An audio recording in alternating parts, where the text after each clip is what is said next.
Gwalior court में doctor Bhimrao Ambedkar की मूर्ति को अधिवक्ताओं द्वारा विरोध करके हटाए जाने को लेकर व पूरे देश में आक्रोश है, तो वहीं कानपुर में डॉक्टर अंबेडकर अधिवक्ता समिति ने अपना विरोध जाहिर करते हुए डीएम कानपुर से अपनी 6 सूत्रीय मांगों को लेकर ज्ञापन सौंपा है। वहीं ज्ञापन देने आए लोगों का कहना है कि मौजूदा समय में सरकार की मंशा के तहत देश में धार्मिक व जातिगत भावनाओं को लगातार भड़काया जा रहा है।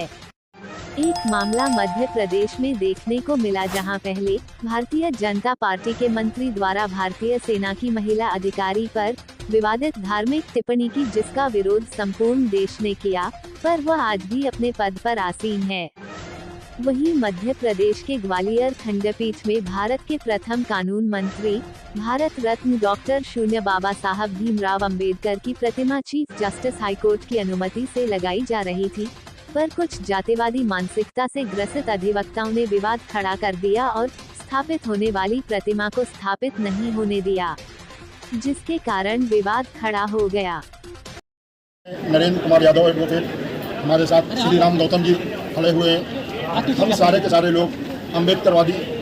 संगठन और अम्बेडकरवादी सोच के लोग जिलाधिकारी कानपुर नगर के माध्यम से भारत सरकार के राष्ट्रपति, प्रधानमंत्री और मुख्यमंत्री, चीफ जस्टिस को संबोधित ज्ञापन देने के लिए यहाँ पर आए हैं। ग्वालियर खंडपीठ में चीफ जस्टिस महोदय के निर्देश पर जो बाबा साहब की मूर्ति लग रही थी, उस मूर्ति का वहाँ के मनवादी मानसिकता के लोग, सवर्णी मानसिकता के लोगों ने विरोध कर मूर्ति को नहीं लगने दिया। हम लोग इस ज्ञापन के माध्यम से इस बात की मांग करते हैं कि जिन लोगों ने बाबा साहब की मूर्ति लगने का विरोध किया है, उन्होंने देशद्रोह का काम किया है, उनके विरुद्ध देशद्रोह का मुकदमा कायम होना चाहिए। यही नहीं, बाबा साहब की तमाम जगहों पर मूर्तियाँ, चौबेपुर में बाबा साहब की मूर्ति को खंडित किया गया, वहाँ से मूर्ति को हटा दिया गया, सचेंडी में किया गया, रसूलाबाद में किया गया। इस तरीके की इस सरकार के रहते हुए जब ये एक तरफ बाबा साहब की बात करते हैं, दूसरी तरफ इन्हीं की मानसिकता के लोग और इन्हीं के कार्यकर्ता बाबा साहब का विरोध करते करते यहाँ तक उतर आते हैं कि बाबा साहब की मूर्तियों को खंडित करने का काम करते हैं, बाबा साहब की मूर्तियों को तोड़ने का काम करते हैं और प्रशासन मूक दर्शक बना रहता है। प्रशासन के माध्यम से ये हम लोग मांग करते हैं कि ऐसे अराजक तत्वों को चिन्हित किया जाए, उनके विरुद्ध देशद्रोह का मुकदमा लिखा जाए,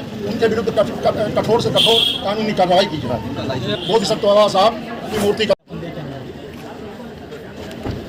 बाबा साहब का अपमान ग्वालियर में हाई कोर्ट के परिसर में